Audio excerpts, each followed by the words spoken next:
जादुई फूल। कई साल पहले था एक गांव चंद्रपुर नामक। यहाँ के लोग अच्छे से और खुशी से रहा करते थे। पर कुछ देर बाद इस गांव में आ गया एक भयंकर आदमी, जंजीर नामक। कद में वह बहुत ही ऊंचा था और हट्टा खट्टा।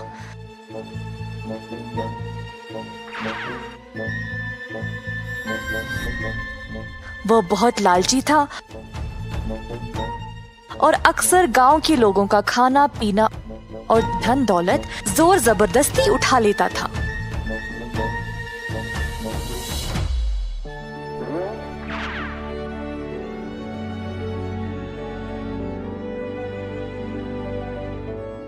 दिन पे दिन उसका बर्ताव और भी बिगड़ने लगा और लोग अपना सामान छुपाने भी लगे, पर इसका कोई फायदा नहीं था।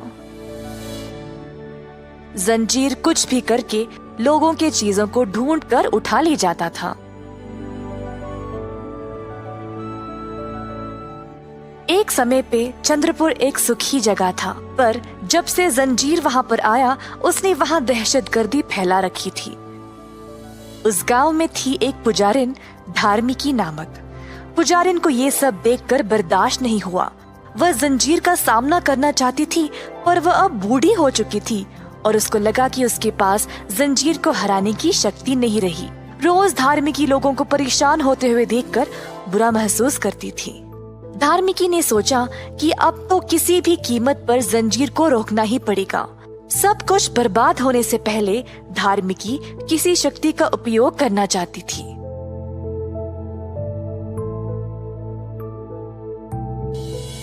दिन रात धार्मिकी ने अपने पूर्वजों की किताबों में कोई हल के लिए ढूंढा और अंत में उसको एक जादुई फूल के बारे में पता चला, जिसका नाम था इंद्रधनुष परिथा। जो भी इस जादुई फूल को एक मंत्र पढ़कर उसकी मिट्टी को सूंघेगा, वो जवान हो जाएगा और उसके पास कुछ शक्तियां भी आ जाएगी। धार्मिकी ने किताब में लिखा गया अनुदेश का पालन किया और फूल ढूंढने के लिए निकल पड़ी। यात्रा कठिन था, पर अंत में कहीं दूर चमकते हुए जादुई फूल को देखकर धार्मिकी ने राहत की सांस ली। अब चंद्रपुर के लोगों की परेशानी इस फूल से खत्म हो जाएगी। उसी समय धार्मिकी को कुछ आवाज सुनाई दी। उसने आवाज का पीछा किया तो एक गुफा के पास पहुंची। अंदर देखा तो जंजीर सोया हुआ था। उसने जंजीर से बड़ा इंसान कभी भी नहीं देखा था। धार्मिकी जंजीर को उस गुफा में ही बंद कर देना चाहती थी, तो जल्दी फूल के पास वापस गई और मंत्र पढ़ने लगी।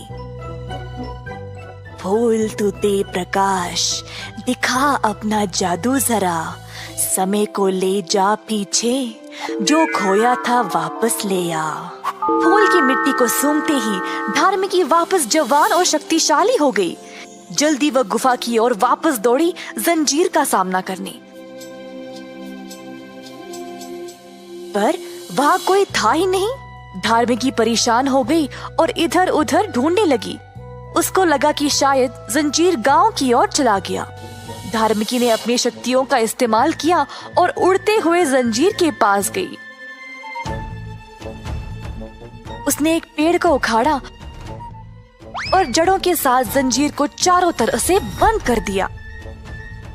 इसी दौरान गांव के सारे लोग जमा हो गए और डर कर देखने लगे, पर ये जंजीर से डरे हुए नहीं थे। उनको ये नई महिला से डर लग रहा था जिसने ये सब किया। धार्मिकी ने लोगों की ओर देखा और उनको अपना नाम बता दिया।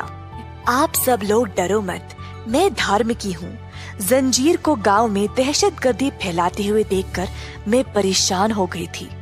मुझे एक जादुई फूल मिला जिसने मुझे ये शक्ति दी है जंजीर को रोकने के लिए।